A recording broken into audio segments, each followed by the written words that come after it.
Do you really know what love looks like when it comes from someone with an avoidant attachment style? Are you sure? Or have you just been conditioned to believe that if it's not loud, dramatic, and overflowing with affection, then it must not be love at all? Because that belief, that assumption, is quietly destroying your ability to recognize one of the deepest, most loyal, most meaningful forms of love you will ever encounter. You've been taught that love is constant texting, long calls into the night, surprise flower deliveries, and fast confessions. But what if I told you some of the most powerful love stories in the world don't look anything like that? Here's the truth no one tells you. Avoidants don't express love the way society taught you to recognize it. And because of that, most people miss it. They walk away from something real because they couldn't read the signs. They chase the wrong people who put on a performance and overlook the ones who are showing up in the most honest, terrifying way they knew how. And let me be clear, this video isn't about romanticizing distance. It's about decoding it. It's about finally understanding what it really means when an avoidant pulls away and then comes back. When they stay silent but never forget you. When they don't say, "I love you," but change their entire rhythm just to stay in your life. This is not the surface level game. This is where emotional intelligence meets stoicism, where we stop reacting impulsively and start seeing clearly. What if love isn't about being consumed by someone? What if it's about being respected in silence? What if it's about understanding that someone who's afraid of closeness is still trying to find a way to hold you anyway? Most people will never get this far. They'll hear silence and assume rejection. They'll see space and assume abandonment. But you're here because you're not most people. You're here to understand the hidden language of avoidant love. You're here to see the invisible. And when you finally get it, when you see it for what it is, everything changes. Your pain makes sense. Your connection makes sense. They make sense. In this video, I'm going to walk you through 6 specific things avoidants do that aren't signs of detachment. They're signs of love, not the fairy tale kind, but the love stoic kind. The kind that's quiet, deliberate, high stakes, and deeply, deeply human. And I'm going to ask you a question throughout this video over and over. What if they're not avoiding you? What if they're loving you the only way they know how? Stay with me until the end, because what you'll discover in the last few minutes will completely shift how you approach connection, how you interpret distance, and how you understand real loyalty. It's something most people will never see, but if you do, it changes everything. Are you ready to understand love through the lens of stoicism? To look past comfort and see character? Let's begin. 1. When they pull away but come back with intention. Most people panic the moment someone pulls away. The silence feels like abandonment. The distance feels like rejection. But what if those instincts are lying to you? What if pulling away isn't the end of something but the very beginning of something extraordinary? See, when you're dealing with someone who has an avoidant attachment style, you have to learn a new language, one that doesn't rely on constant contact, emotionally charged confessions, or clingy reassurances. You have to train yourself to see beneath the silence and recognize what's happening beneath the surface. Because for an avoidant, the moment they start to feel something deep, something real, their entire nervous system fires off alarms. Not because you've done something wrong, but because their inner world equates emotional closeness with danger. And it's not a rational process, it's biological, it's historical, it's embedded into the very framework of how they survive love. When they start to care, their mind interprets it as a threat to their autonomy, their control, their identity. And in that moment, their safest move, the one they've relied on their entire life, is to retreat, to create distance, to disappear just long enough to reestablish control over the chaos blooming in their chest. But here's where most people misunderstand the entire script. They assume the retreat means the connection is over. They take the silence personally. They read the distance as proof that they were never valued. But for an avoidant who's truly falling in love, pulling away is only the first half of the story. It's what they do next that reveals everything. See, avoidants don't come back to people they don't care about. They don't initiate reconnection with people they plan to discard. They don't push past discomfort for casual company. So when they come back and they do, it's not random, it's not convenient, it's not accidental. It's a deliberate, terrifying, deeply vulnerable act of emotional rebellion. A stoic move that defies their lifelong conditioning. They reach out not because it's easy, but because it's necessary. Because something inside them can't let you go. Because you've disrupted their patterns. Because for the first time in a long time, or maybe ever, they felt seen, they felt safe, even if only for a second. And that second changed them. You may not know it, but while they were gone, they were thinking, analyzing, debating. Their mind went to war with itself. One voice said, "Get out before you get hurt." The other whispered, "But what if this time is different?" That internal conflict is exhausting. It's not casual. It's not manipulative. It's survival colliding with connection. When an avoidant pulls away and then comes back, you are witnessing the moment love challenges fear. The moment instinct bends to vulnerability. The moment someone conditioned to run actually turns back. And that turn, that pivot, is everything. It might come in the form of a small message, a vague check-in, a subtle meme, or even a simple, "Hey." But don't let the softness of the gesture fool you. That message took everything. It took strength. It took risk. It took defying the very mechanism that's protected them for years. And what you do next matters more than you know. Do you punish them for the distance? Do you demand explanations? Do you weaponize their fear against them? Or do you recognize the courage it took to come back? Because this is the moment most people ruin. This is the moment they either deepen the connection or destroy it completely. The truth is, for avoidance, love is terrifying. Connection is chaos. Intimacy feels like surrender. But when they choose to return, even with trembling hands and unsure words, they are expressing something profoundly rare. They are showing you that love, for them, isn't loud. It's deliberate. It's stoicism in motion. It's choosing closeness even when everything inside them screams to run. It's staying when they've spent their whole life perfecting their exits. And if you're able to hold that space with presence instead of pressure, with understanding instead of urgency, you unlock something most people never even glimpse: the loyalty of someone who had every reason to run but stayed anyway. So let's get honest. How many times have you written someone off because they didn't respond the way you wanted them to? How often have you confused silence with selfishness? How often have you seen space as a lack of interest instead of what it sometimes truly is? A moment of self-preservation from someone afraid to hurt you with their chaos. This isn't about lowering your standards or making excuses for inconsistent behavior. It's about understanding human wiring. It's about reading love through a stoic lens, where action matters more than performance, where quiet effort holds more truth than dramatic gestures. And what could be more stoic than choosing to confront your own fear for the sake of someone else's presence? When an avoidant loves, they don't announce it. They don't parade it. They don't plaster it across social media, but they do return. They do check in. They do reappear when it would have been easier to vanish. And that decision to come back is monumental. It means they fought the reflex to disappear. It means they challenged their own beliefs about love and danger. It means they chose the discomfort of connection over the comfort of solitude.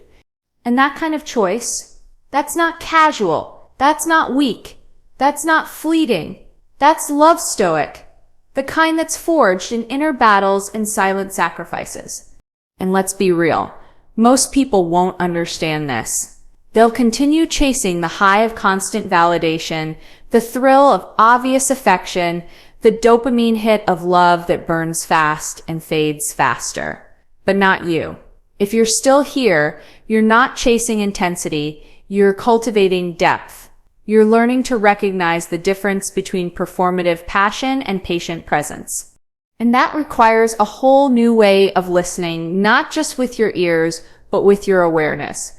When an avoidant comes back, they won't give you a monologue about their feelings. They won't break down their fear into neatly packaged vulnerability. They'll show you in smaller, less predictable ways, like remembering something you said weeks ago, or asking how you've been in a way that feels unusually sincere, or making an effort to be physically present even when words still escape them. And those moments, they're sacred. They're hard-earned. They are the opposite of casual. But you have to be present enough to catch them. Because if you're too caught up in how you think love should look, you'll miss how it's actually showing up. Love from an avoidant is never loud. It's subtle. It's cautious. It's cloaked in silence, but it's real. And every time they override their default response to flee and instead reach out, explain, reconnect, or simply stay, you are witnessing the most vulnerable act they're capable of. Not a romantic performance, a war within. And the moment they decide to lose that war just to stand next to you again, you better believe that's love. So the next time an avoidant pulls away, pause before reacting. Look beyond the silence. Ask yourself, are they staying away or are they retreating so they don't damage something they're terrified to lose? And when they return, will you be ready to see it for what it really is?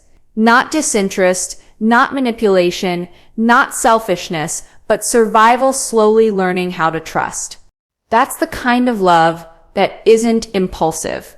It's chosen, it's carried, it's earned, and for someone with avoidant tendencies, returning to you after distance isn't just affection.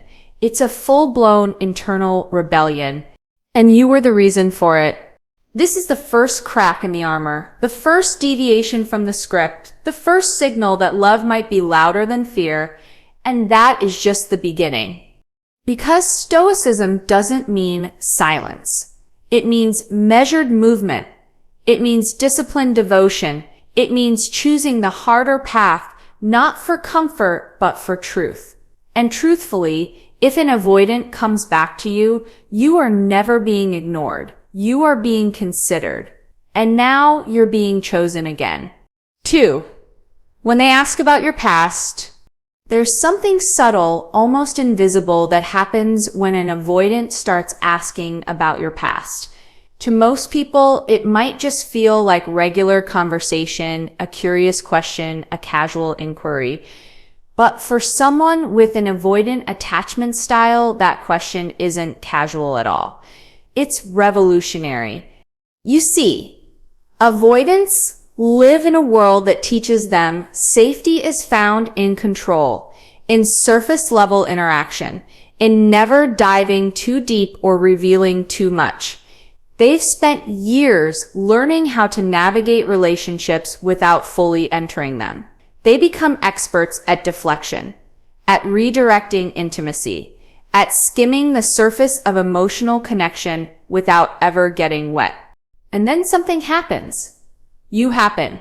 And for reasons they don't fully understand, they start to care. And that care becomes a problem because it triggers everything they've worked so hard to suppress: emotional curiosity, desire for closeness, the urge to understand and be understood. And when that happens, when they begin to feel that magnetic pull toward connection, their nervous system throws up barriers. Danger, it says. Watch out. This is how you get hurt. This is how you lose yourself. This is how it ends. And yet, despite that fear, they ask anyway. They ask you about your childhood, about your trauma, about your wounds. They want to know where you've been and what shaped you. And they're not doing it to make conversation. They're doing it because deep down, They are quietly, cautiously, terrifyingly considering you for a place in their life. Think about that. Think about how much has to shift inside them to even get to that question. You're witnessing something that most people never will. A moment when emotional detachment begins to soften, when self-preservation bends just slightly in the direction of connection, when fear makes room for curiosity. And here's what most people don't realize. Avoidants don't ask deep questions to manipulate. They ask to map. They're trying to gather information not for control, but for care. They want to know what hurt you because they're subconsciously trying to figure out how not to repeat it. They're trying to see if your wounds can coexist with theirs, if your darkness will swallow them or hold them, if there's space inside your story for their silence, for their delays, for their imperfections. This is love Stoic. This is emotional courage in disguise. This is them reaching out not with grand gestures or poetic words, but with small, precise keys that might unlock the doorway to your soul. And make no mistake, every question they ask is a calculated risk. Because the deeper they dive into your story, the more vulnerable they become to being seen. And being seen is their greatest fear. Why? Because being seen means being judged, being known, being exposed. And yet they keep asking. They ask how your last relationship ended, how your parents treated you, what made you build walls. They ask about your triggers, your fears, your boundaries, and they're listening intently, not to find ammunition, but to understand. Because they don't want to be just another person who touches your pain and walks away. They want to know how to stay without hurting you. And for an avoidant, that's a paradox. Because their instinct is always to protect themselves first. But when they start asking about you, really asking, they are shifting the focus away from themselves. They're stepping outside their own fear. They're expanding their awareness to include someone else's world. That is not small. That is seismic, and it is stoicism in its truest form, disciplined, deliberate, the kind of emotional bravery that doesn't ask for applause, that doesn't show off, that just quietly does the work. And let me ask you something. Have you noticed this before? Has someone ever asked you something so personal, so specific, and you brushed it off as idle curiosity? Did you miss that moment? Did you see it as connection? Or did you think it was just a line, just a phase, just another conversation? Because here's the truth. When an avoidant asks about your past, they're handing you a mirror to their soul. Not with words, but with intention. They are showing you their readiness, not to be perfect, but to try, to engage, to see you fully, even if it terrifies them. And most people will never understand how much that costs them. Because for them, information is intimacy. Asking about your past means letting down the shield. It means trusting you with the same kind of vulnerability they've been hiding from their entire life. And in that moment, if you respond with openness, with honesty, with presence, you are creating a rare loop of mutual recognition. A moment where two people who fear closeness find themselves standing at its edge. And no, they won't say, I love you. Not yet. Maybe not for a long time. But that question they asked, that was the first confession, the quietest declaration of love. The one that says, I want to know you, not just your highlight reel. I want to understand where you've been so I can understand how to walk beside you. That's not flirtation. That's not small talk. That's commitment being born in silence. And that's what most people miss, because they're too busy chasing butterflies to notice the slow bloom of trust. But you're not here for butterflies. You're here for something deeper, something real, something rare. And that means learning to read the signs that don't scream, the ones that whisper, the ones that show up in consistent questions, in thoughtful pauses, in the way they wait for your answer with a kind of reverence. Because the avoidant doesn't ask unless they're ready to receive. They don't explore unless they see a future. They don't care about your pain unless they are beginning to imagine a life where they might help carry it. This is why Stoicism matters. It teaches us to see past performance and into principle, to value presence over passion, to recognize that the most meaningful gestures often arrive quietly, wrapped not in extravagance, but in intention. And intention is everything when it comes to avoidance, because they don't scatter their energy, they don't explore every option, they don't spread themselves thin. When they choose to focus on you, they are taking a risk with their emotional survival. And that risk is sacred. And you have to ask yourself, how are you holding that risk? Are you brushing it off, waiting for something louder? Or are you recognizing that in this world full of noise, the most valuable connections are often the quietest ones? So if you've ever found yourself telling someone about a part of you you rarely share, and you notice they didn't flinch, didn't interrupt, didn't judge, that's your sign. That's the moment you were seen. And the person seeing you is doing it with trembling hands and a guarded heart. Because avoidants don't open doors casually. They test the locks first. And when they find someone who doesn't demand, who doesn't pry, who simply stays and shares and listens, they lean in, not fast, not dramatically, but steadily, intentionally, stoically. And that kind of love, the love stoic kind, isn't about adrenaline. It's about alignment. It's not about being swept off your feet. It's about finding someone who walks beside you, even when the ground is uneven, especially when it is. And before we move on, I want to invite you to pause and reflect. Has someone ever asked you a question that felt bigger than it looked? Have you been brave enough to answer it? Have you understood what it meant? Because this is your invitation to revisit those moments, to recognize them, to reclaim them, and to honor the people who didn't love you loudly, but loved you deliberately. If you're finding value in this journey, if this is speaking to your experience or shifting your perspective even slightly, I want you to do two things for me. Like this video and comment #1 below if you're starting to understand the power of this kind of love. Make sure you subscribe so you don't miss what's coming next.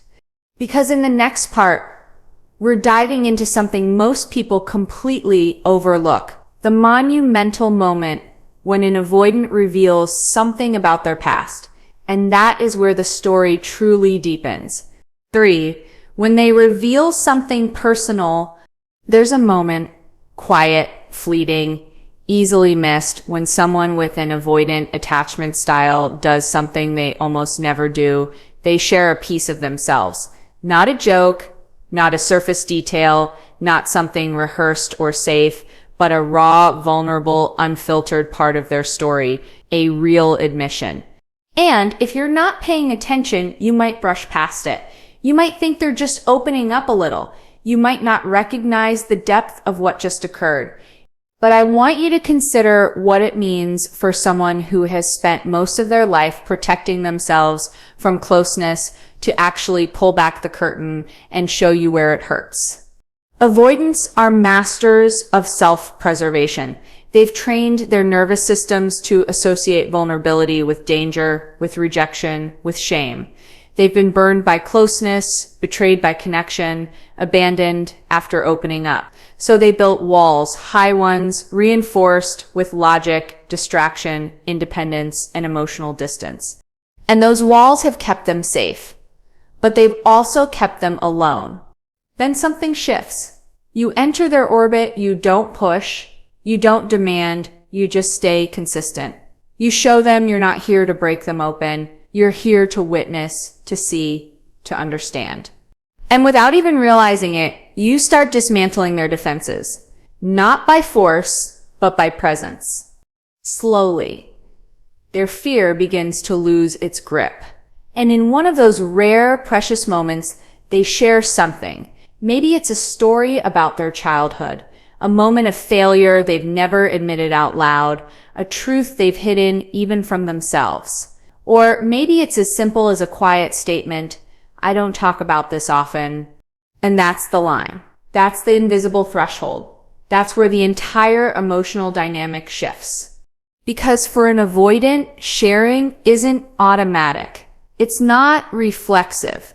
It's not how they build rapport. It's how they signal interest, how they begin to invest, how they quietly test whether you're safe enough to hold what they've never shown. And you might think it's no big deal, but that's because you've been conditioned to believe that vulnerability should be constant, expressive, even theatrical. You've been trained to look for emotional fireworks. But Stoicism teaches us something different. It teaches us to value discipline over drama, to recognize that quiet choices carry the deepest weight. And when an avoidant opens up, when they willingly expose a part of themselves that feels tender, unfinished, or still bleeding, that is not just trust, it is transformation. It's the moment survival instincts take a backseat to connection, the moment their reflex to retreat is overpowered by the desire to be known. And what do you do when that moment arrives? Do you listen without interrupting? Do you receive without reacting? Do you hold without fixing? Because how you respond will shape everything that follows. If you meet them with judgment, with questions, with impatience, you reinforce their fear. You validate the belief that opening up is dangerous. That closeness costs too much. But if you meet them with calm, with care, with stillness, you plant a new seed. One that says, maybe this doesn't have to hurt. Maybe connection isn't a trap. Maybe love can be a sanctuary, not a battlefield. And this is where Love Stoic becomes not just a concept, but a lived reality. Because this is what it looks like in practice. Holding space when every instinct wants to fill it. Remaining grounded when their fear flares up. Staying present when they stumble through their story. And understand this, avoidants don't reveal things to get sympathy. They reveal because they're reaching for something they've always wanted but never trusted. A bond that doesn't cost them their safety. And in that reach, they are rewriting decades of protective programming. That's not casual. That's not romantic impulse. That's identity level change. That's someone actively choosing to evolve for the possibility of love. Do you realize how rare that is? Most people never change their patterns. They run the same scripts, repeat the same exits, wear the same armor until their last breath. But here you are, and here they are. And something is shifting, something profound. And you don't need to label it. You don't need to call it love or destiny or fate. You just need to recognize the courage it takes to show up differently. Especially for someone who spent years learning not to show up at all. This is where Stoicism offers a critical lens. Because Stoicism doesn't chase emotional highs. It values emotional integrity. It teaches us to move with intention, to act from principle, to stay steady through internal storms. And that's exactly what avoidants are doing when they reveal something real. They're not being emotional. They're being intentional. They're offering you a key to a part of themselves no one else has entered. And that key is rare, priceless, sacred, but it's not flashy. It doesn't come with ceremony. It comes quietly, almost awkwardly, in the middle of a story, at the end of a sentence, in a moment when the guard slips and they forget to be careful. And you have to be present enough to see it, to feel the gravity of that offering, because that's what it is, an offering, a bridge, a test, not of you, but of the space between you. Can it hold their story? Can it bear the weight of their truth? Can it survive the silence that might follow? And if it can, if you can, then something opens, not all at once, but enough to take the next step. And that next step might look like nothing from the outside. A longer pause in conversation, a deeper question returned, a softer presence. But inside, it's everything. It's where the story changes, where the pattern breaks, where the armor starts to dissolve. Not because you forced it, but because you earned it. And this is where most people fail. Not because they're unkind, but because they're unaware. They miss the moment. They look for the loud. They expect the confession to come in the form of declarations and monologues. But love, real love, is rarely loud, especially from an avoidant. It's precise. It's cautious. It's stitched together in small, brave moments. And each time they reveal something more, they are stepping further away from who they were and closer to who they're becoming for you, for themselves, for a new kind of connection, one they never thought possible. So ask yourself, have you witnessed this? Have you seen someone take that risk with you? And did you honor it? Because if you did, if you do, then you're not just part of their story. You're part of their healing. You're part of their growth. You're part of a revolution that's unfolding not in grand gestures, but in quiet shifts. And that right there is the foundation of Love Stoic. The kind of love that builds slowly, deliberately, respectfully. The kind of love that doesn't seek to overwhelm, but to understand. The kind of love that doesn't burn out, but endures. And in this moment, if they've chosen to share even one small truth with you, then you are holding something rare, something that took years to shape, something that means more than they will ever say. And you have the chance right now to meet that moment with something just as rare presence, without pressure, warmth without urgency, love without demand. Because that is what Stoicism teaches us. That true strength is found in self-mastery, not self-protection. That real love is not a flood. It's a choice. A choice made in the quiet over and over again. So if you've ever wondered whether someone avoidant truly cares, look at what they've revealed. Look at what they've risked. Look at what they've trusted you to hold. That's your answer. And it's louder than any I love you they may never say. 4. When they shift their patterns for you, you'll know something extraordinary is happening with an avoidant, not when they say the right words, but when their patterns begin to shift subtly, almost imperceptibly, but unmistakably. These patterns, built over years of self-protection, are the architecture of their emotional survival. They've learned how to avoid pain by avoiding need, how to feel powerful by feeling unavailable, how to stay in control by never becoming too attached. And then you enter the equation and something changes. Not in one moment, but over 1,000 micro decisions. You don't demand, you don't pressure, you don't chase. You simply exist in their world without trying to force your way in. You bring calm, not chaos. You offer presence, not performance. And little by little, they begin to shift. Not because they have to, but because they want to. This is what most people don't see. They miss the small signs, the subtle pivots that say, I'm choosing connection over comfort. When an avoidant starts texting more consistently, even when their instinct is to retreat. When they follow through on plans instead of canceling last minute because it feels too emotionally risky. When they start showing up not just physically, but emotionally. You are witnessing one of the rarest expressions of trust. These are not trivial acts. These are not casual moves. These are seismic internal decisions disguised as everyday behavior.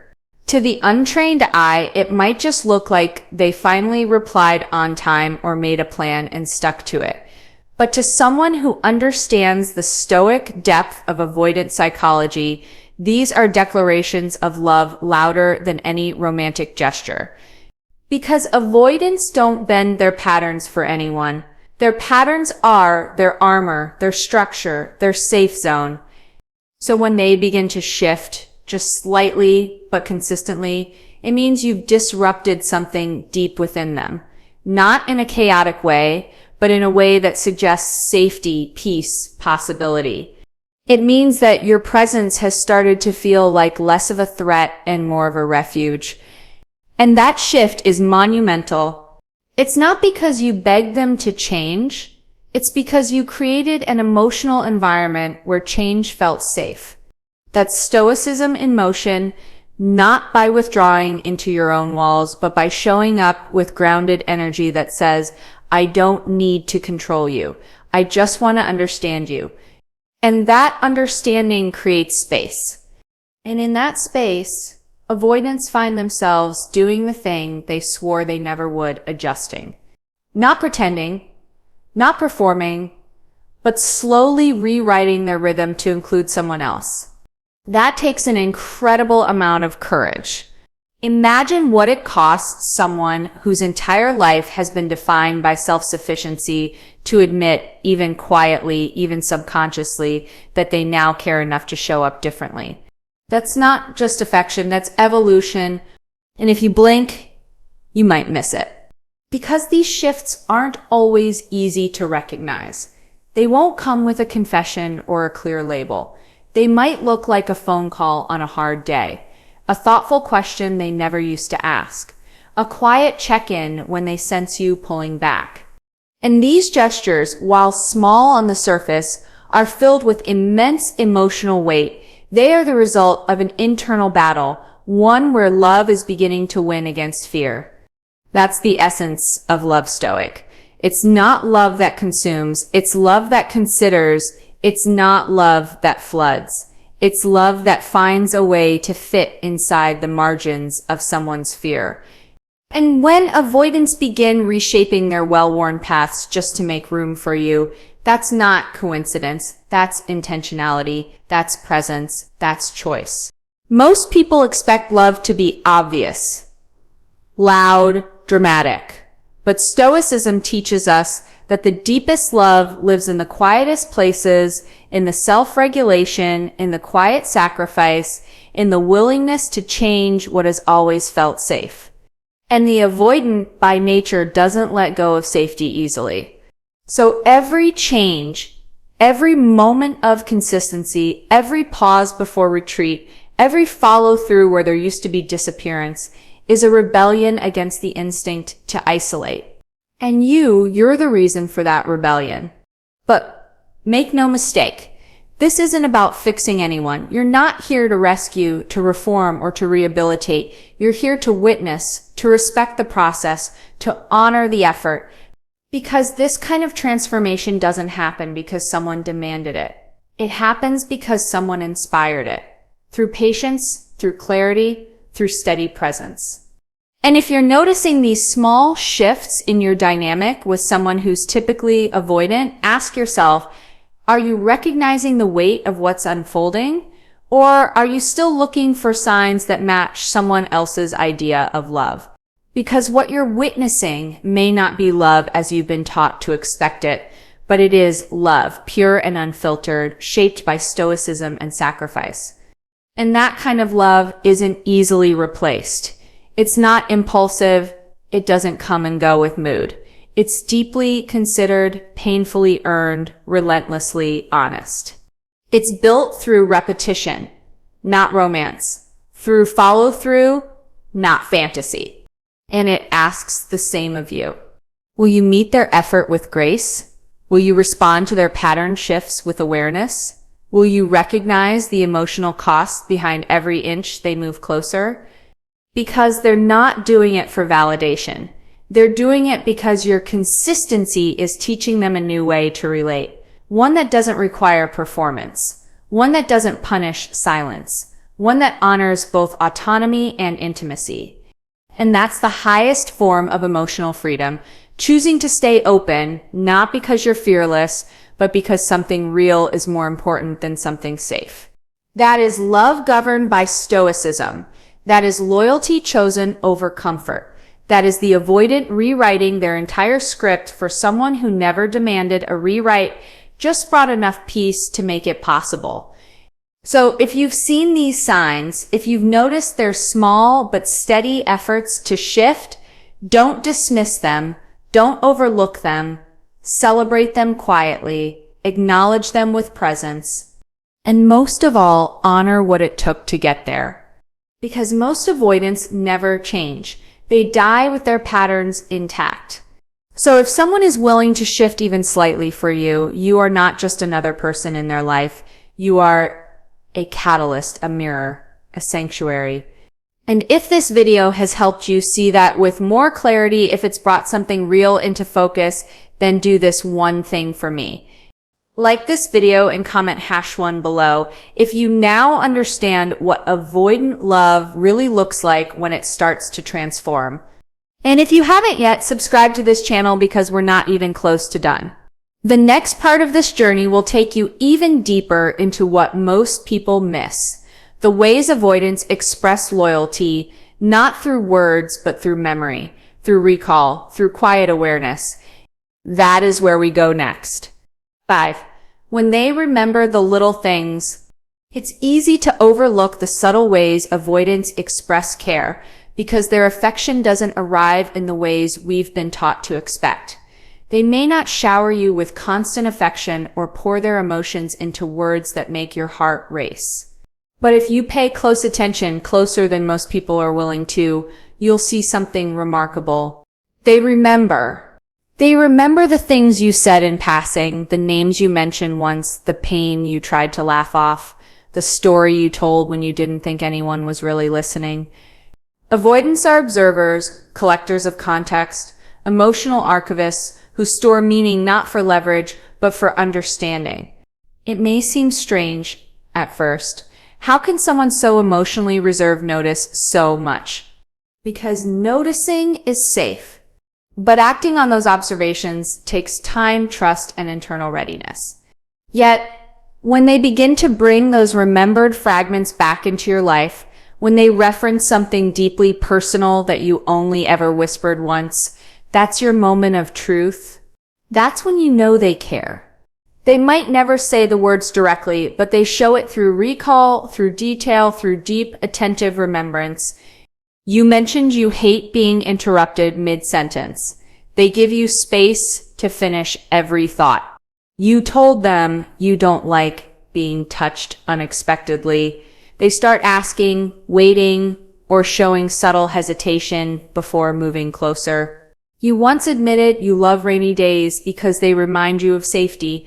They send you a picture of clouds without explanation, just as a signal, I see you, I know what you feel, I remember. And it's in that remembering that you find the truest form of their affection. Not a performance, but a profile they've been building about you since the moment they realized you mattered. Because avoidants don't gather data casually. They do it to protect you from their own patterns. They do it to avoid stepping on the emotional landmines you've revealed to them. And that is no small thing.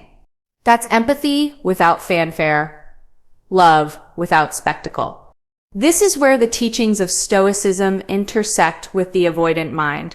Stoicism doesn't encourage emotional suppression. It promotes intentionality. It teaches that every act should be done with awareness, with discipline, with purpose. And that's exactly how avoidants love. When they remember something small about you and act on it in a quiet way, they're not trying to impress you. They're trying to prove silently that they've been listening, that they've been caring in the only way they know how, through internal architecture rather than external display. And that level of memory is not something they offer to everyone. It's a sign that you've entered a part of their world few ever see. You've become relevant to their emotional equation. And that's profound because when you're relevant, you're no longer someone they just manage around. You're someone they begin to adjust for. Think about the kind of loyalty that's formed through awareness, not adrenaline, through observation, not obsession. Avoidants may never chase you across an airport or write you midnight poetry, but they will remember that you need space when you're overwhelmed, and they'll step back without being asked. Recall that you love black coffee with a single drop of vanilla and bring it to you without saying a word. Know that a certain time of year brings you grief, and send a short, thoughtful message on that day acknowledging your silence without making you speak. These aren't random acts. They are specific, precise, rooted in memory, built on observation, shaped by a desire to care without control. And if you understand the depth behind these actions, you realize just how valuable they are, because anyone can perform affection for attention, but very few can hold the blueprint of your emotional life in their mind and carry it with integrity. That is the core of love's Stoic devotion, not displayed but demonstrated, not loud but lasting. Most people dismiss this because they're wired to recognize affection only when it looks like intensity. They're addicted to emotional highs and quick validation. But Stoicism, an avoidant love, asks us to tune into something more enduring, the loyalty that doesn't need to announce itself to be real, the care that doesn't demand reciprocity to feel worthwhile, the love that lives in memory and acts through presence. So when you catch an avoidant, recalling something you told them in vulnerability, something you weren't even sure they noticed, that's not a coincidence. That's emotional architecture in motion. That's someone who's been slowly, quietly building a map of your heart, not to control it, but to avoid wounding it. And that level of care, it's rare. It's invisible to most. But it's everything because it proves one thing. They're not just listening, they're integrating, they're making decisions based on your comfort, not theirs. And for someone whose default is to maintain their own peace at all costs, that's a revolution. That's what you're a part of now. A slow, quiet, powerful rebellion against attachment. And you didn't get there by force. You got there by being consistent, by being calm, by being the presence that made remembering worth it. So ask yourself, what kind of love are you really looking for? The kind that's performed for public display, or the kind that notices the tiniest part of you and shapes itself gently around it? Because the second kind, the Stoic kind, the avoidant kind, that's the one that stays. That's the one that builds. That's the one that remembers not just who you are, but how to exist beside you in a way that makes you feel safe. And safety, when you've spent your whole life armored up, is the most profound gift someone can offer. Especially when it's earned, especially when it's real, especially when it's given freely without you having to beg for it. So next time you catch an avoidant remembering something you thought was too small to matter, pause. Don't just say thank you. Understand what's happening underneath. Recognize the shift. Feel the intention. Because they didn't just remember a detail. They remembered you. And in their world, that is love, that is presence, that is their language. And if you can speak it, if you can feel it, if you can appreciate the weight behind that kind of emotional discipline, then you've stepped into something most people will never experience. The quiet, careful, deeply considered kind of connection that doesn't fade when the feelings get hard. That deepens, that anchors, that learns, and that remembers. Always, even when you think they've forgotten. Day 6. When they resist their instinct to retreat. There is a moment, a quiet internal rebellion, when an avoidant who has spent their whole life perfecting the art of emotional escape does something they were never supposed to do. They stay. They stay when the conversation turns vulnerable. They stay when the relationship begins to deepen. They stay when the fear grows loud. When every muscle in their body tells them to run, and yet they choose not to. And this moment, subtle as it might seem on the surface, is one of the clearest signs that their attachment to you is no longer just incidental. It's intentional. Because here's the truth. Avoidants are not wired to handle intensity with ease. Emotional closeness for them doesn't feel like safety. It feels like danger. It feels like giving up control. It feels like walking unarmed into a battlefield where every past betrayal, every unresolved trauma, every internal narrative of abandonment can be triggered without warning. So their survival system gives them only one instruction: pull away, retreat, shut down, protect yourself. And that's exactly what they do in most relationships. They leave before they're left. They create distance before someone gets too close. They construct a careful narrative about needing space, about independence, about not being ready, and they stick to it like gospel. Until something disrupts the cycle. Until someone shows up who feels different. Until you. And then it begins the internal resistance, not against you, but against themselves. A push and pull unlike anything they've felt before. On one hand, they want to bolt. On the other, something in your presence feels less like chaos and more like calm. So, they resist the impulse, just barely. They stay in the conversation, they don't cancel the plan, they reply instead of disappearing. And to most, this would seem like the bare minimum. But for an avoidant, it's a war. A deep, quiet, unspoken war between reflex and desire, between fear and care, between running and remaining. And when they choose to remain, even if it's clumsy, even if it's inconsistent, even if it comes with awkward pauses and emotional misfires, you're seeing the beginning of transformation. The earliest sign of real love, rooted not in ease, but in effort. Because for them, the act of staying is not passive, it's active. It's radical. It's a disruption of a lifetime of self-protection. And the cost is immense. Most people don't understand this. They interpret the silence as indifference, the hesitation as apathy, the inconsistency as manipulation. But what if I told you that the very behavior you're questioning is actually the evidence of the emotional risk they're taking? That their pauses aren't rejection, they're recalibration. That their silence isn't absence, it's overload. That their space isn't indifference, it's strategy. Because every avoidant has learned the hard way what happens when they let people too close.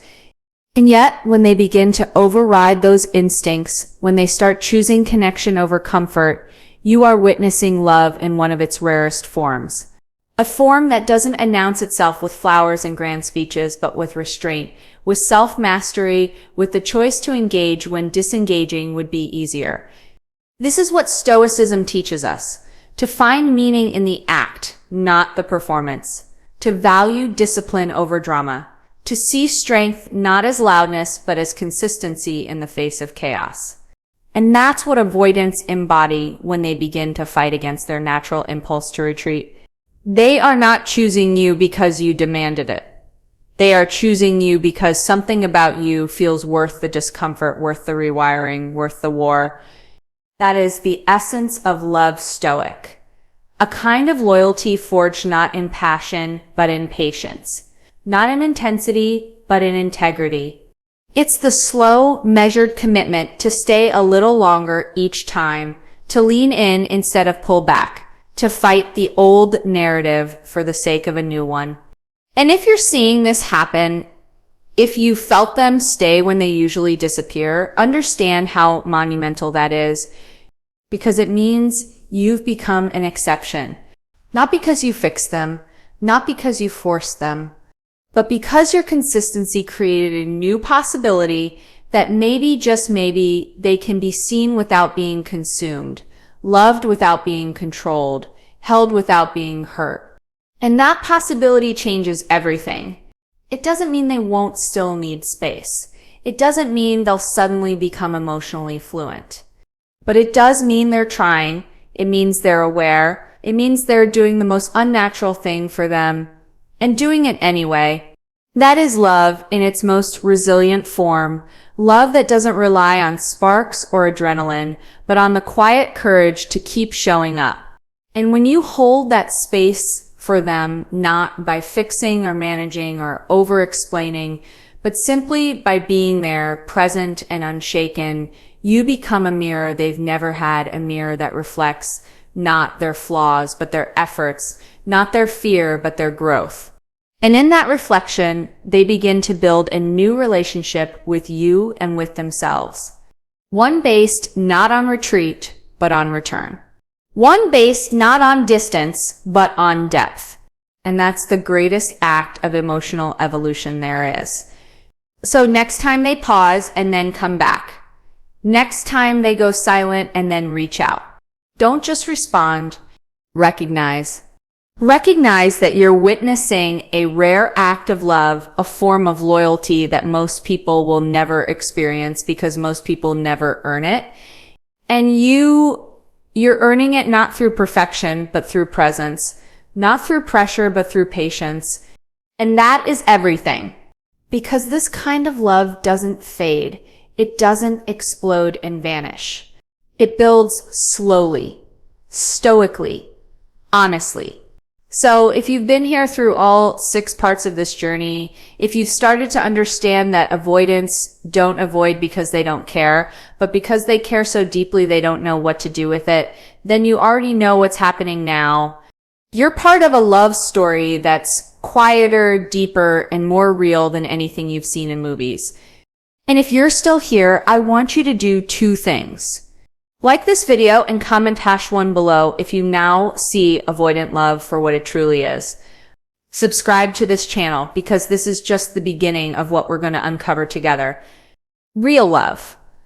Love that lasts. Love that chooses you even when it hurts to do so. Final thoughts. Most people spend their entire lives searching for love that feels obvious, loud, affirming, endlessly validating, the kind of love that's reinforced by constant presence, big gestures, and verbal reassurances. But there's another kind of love that rarely gets acknowledged and even less often understood. The love that's quiet, deliberate, and carefully managed by someone who has spent their entire life surviving emotional danger by keeping others at arm's length. This kind of love doesn't demand your attention. It invites your awareness. It asks not for noise, but for nuance. And if you followed this journey through every part, you've already begun to see the truth, that the avoidance version of love is not less, but different, coded in silence, expressed through effort, guided by the deepest form of internal struggle. When someone with an avoidant attachment style chooses to remain instead of retreat, to ask rather than assume, to shift long-held patterns of self-preservation in favor of connection, to remember the smallest details instead of performing affection, and to return to you even after their fear has told them to run, you are not witnessing casual interest. You are witnessing devotion forged in fear and chosen through courage. Most will never recognize it. Most will misread it. Most will walk away because they didn't understand what they were seeing. But you are not most. You've stayed. You've learned. You've looked beyond the surface, beyond the timing, beyond the pauses. And because of that, you now see something that few ever will. Love is practiced through stoicism, not as emotional suppression, but as emotional discipline.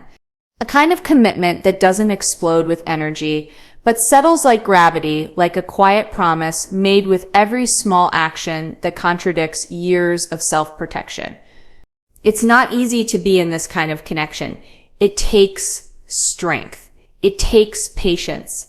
It takes the ability to hold space without needing constant affirmation, to see effort in absence, to trust intention even when communication falters. But for those who can, for those who choose this path of quiet witnessing and unwavering presence, what they receive in return is extraordinary. Not just a partner, but a mirror of resilience. Not just affection, but growth. Not just words, but action. And in a world filled with performative intimacy and fleeting attention, what could be more rare than that? What could be more meaningful than someone who stays? Not because it's easy, but because you've made staying feel worth the discomfort. This is the truth no one tells you. That avoidants do love, but they love with a level of awareness most people overlook.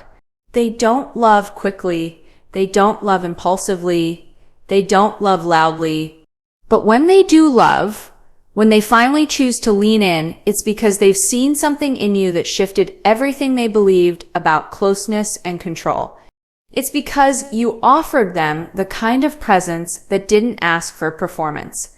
the kind of safety that didn't demand explanation, the kind of steadiness that made risking emotional intimacy feel just a little less dangerous. And what grows from that kind of space isn't just connection, it's transformation on both sides. Because the more you understand the avoidant's inner world, the more you begin to soften too. The more you meet their caution with compassion, the more you realize that so many of our relational struggles are not about love itself, but about the way fear and love have been tangled together in our past. And that's the real invitation of this kind of relationship. To grow not just as a partner, but as a person. To redefine what strength looks like. To embody stoicism in a world addicted to instant gratification. To practice emotional leadership by being calm when others are reactive, grounded when others are uncertain, patient when others are demanding. That's what Love Stoic teaches us. Not just how to be loved, but how to love with purpose, with clarity, with integrity. And avoidants, though often misunderstood, are among the deepest mirrors of this truth. They won't love like the movies. They won't give you constant validation or emotional fireworks. But if you pay attention, real attention, you'll see something even more powerful. You'll see them recalibrate their nervous system moment by moment just to stay close to someone they once believed they'd never be safe enough to trust. You'll see them choose connection over comfort. Not because it's easy, but because your presence made them want to try.